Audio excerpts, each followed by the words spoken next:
Mission Impossible: The Final Reckoning is the so-called final film in the Mission Impossible franchise and stars everybody's favourite Tom Cruise as he embarks on death-defying stunts while also saving the world, I guess? Look, these films have become a blur after the last couple. I can't even tell you what happened in the last few. I think the first Dead Reckoning was pretty solid, Fallout was great, before then was just a blur. But I was looking forward to Final Reckoning because it is the so-called final one in the franchise, and I'm sad to report that it was kind of a bummer. Evidently, Tom Cruise just respects the bit. He is so good at what he does. Like, the guy almost kills himself for our entertainment. That is crazy. And the stunts are really good, especially that plane sequence, which feels genuinely real. And knowing Cruise, he definitely did film it for real, because he's like Jackie Chan. He likes to do all of his stunts all on his own. I also do think that the stakes in this one are definitely higher than the last few, because there's a level of fear that Hunt does have for this villain, but I just was bored by it all in the end. 3 hours long is kind of insane for a film like this, especially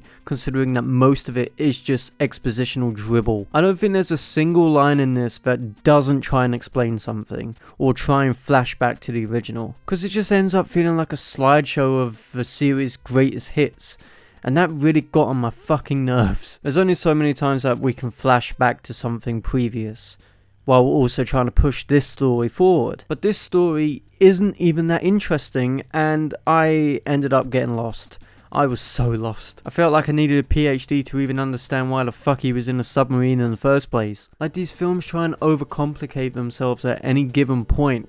Number 4 didn't, which is why I like Number 4. There's only so much exposition I can take, and there's only so much AI talk I can take too. Because when you have a film like Mission Impossible, which is so grounded, like the original, where it all felt tangible while also feeling a little bit rough on the edges, there's only so much idiocracy we can deal with. And unfortunately, Mission Impossible: The Final Reckoning just feels like a false note in an otherwise pretty good franchise. I say pretty good because, as I said earlier, I've never been a die-hard fan of these things. Like, I don't even remember half of them. But they're all films I go and see with my parents, and it's a bonding exercise for me and them. And they're definitely going to like this a lot more than I did, because they're big fans of this franchise. But me going in with a hypercritical lens, being like, okay, this is kind of stupid, nothing makes sense, my brain just couldn't turn off from it all. It's far too long and it's just kind of dull. Would I recommend it for a wider surplus?